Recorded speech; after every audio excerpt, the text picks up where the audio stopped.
कपिल सिब्बल ने उपराष्ट्रपति जगदीप धनखड़ को दी बेल्ट ट्रीटमेंट, न्यायपालिका पर उनकी टिप्पणियों पर किया पलटवार। कांग्रेस नेता कपिल सिब्बल ने उपराष्ट्रपति जगदीप धनखड़ के न्यायपालिका के खिलाफ बयान पर कड़ी प्रतिक्रियाएं दी हैं। सिब्बल ने कहा, जब कुछ सरकारी लोग न्यायपालिका के फैसलों को पसंद नहीं करते तो उसकी आलोचना और गाली गलौज करने लगते हैं। सिब्बल ने यह भी कहा कि राष्ट्रपति केवल एक प्रतिनिधि प्रमुख होते हैं और सुप्रीम कोर्ट को न्याय देने का पूरा अधिकार है। यह बयान खासकर उन लोगों के लिए एक जोरदार संदेश है जो सरकार के खिलाफ न्यायपालिका के फैसलों को लेकर सवाल उठाते हैं। सिब्बल ने यह भी जोड़ा कि यह बयान मोदी, मीडिया और आईटी सेल के लिए आग में घी डालने जैसा है। इस बयान में राजनीतिक माहौल में और अधिक गर्मी बढ़ा दी है और इसे लेकर सोशल मीडिया पर हंसी मजाक का भी सिलसिला जारी है। आज सुबह कई अखबारों में जब मैंने धनखड़ साहब का जो वक्तव्य था, जो स्पीच थी, वो पढ़ा तो मुझे दुख भी हुआ और आश्चर्य भी हुआ, क्योंकि जुडिशियल इंस्टीट्यूशन, चाहे वो सुप्रीम कोर्ट हो, चाहे वो हाई कोर्ट्स सारे देश में हो, उनके ऊपर आज के दिन भी अगर किसी संस्था पे विश्वास है तो जुडिशरी पे है। और मुझे ऐसा लगता है कि जब कुछ सरकार के लोगों को जुडिशरी के निर्णय पसंद नहीं आते तो फिर वो आरोप लगाना शुरू कर देते हैं कि ये हद से बाहर है,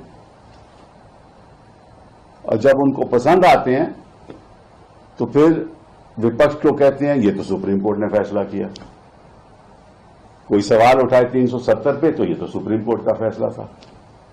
राम जन्मभूमि की जजमेंट पे सवाल आए तो ये तो सुप्रीम कोर्ट का फैसला था,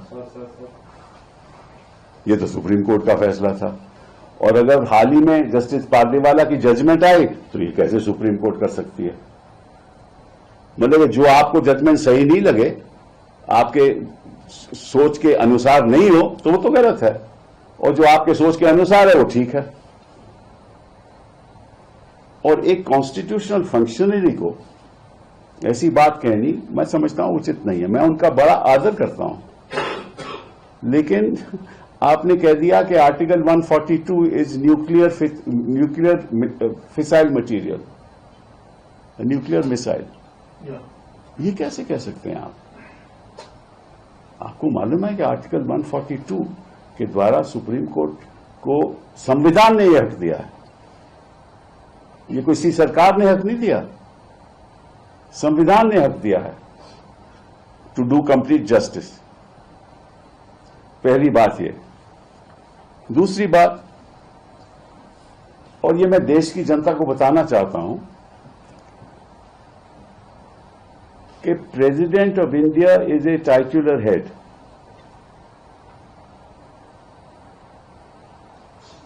जब प्रेसिडेंट अपनी फंक्शंस करती हैं, वो कैबिनेट की एडवाइस के अनुसार करते हैं।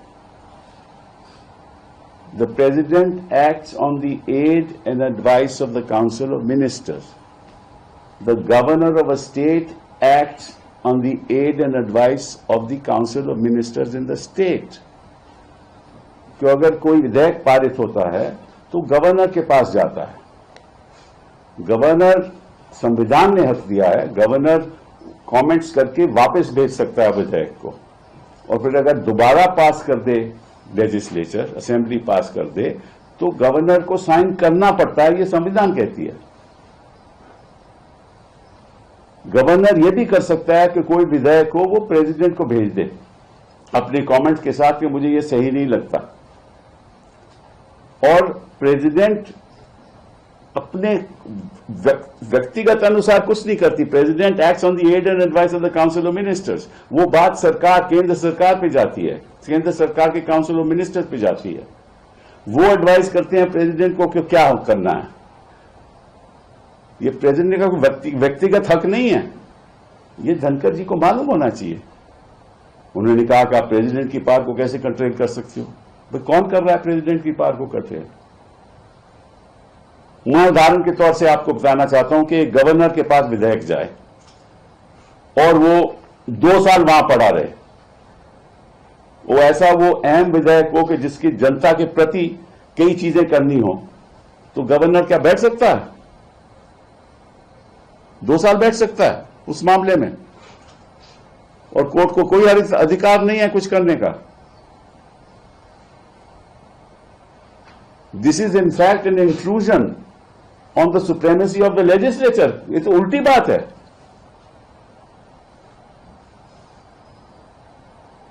पार्लियामेंट अगर बिल पास करे, क्या प्रेसिडेंट उसमें बैठ सकते हैं कि मैं साइन नहीं करेंगे? और अगर साइन नहीं करें तो किसी को अधिकार है कि नहीं कि भैया ये ऐसा अहम बिल है, कोई टेररिज्म पे बिल पास हो या किसी और चीज पे बिल पास हो, प्रेसिडेंट ये तो नहीं कह सकता मैं साइन नहीं करते। हाँ, कमेंट्स लेके वापस भेज सकते हैं, दोबारा पास हो, president has to sign. That ये तो संविधान की परंपरा है, ये अदालतों ने डिसाइड कर लिया है ऑलरेडी।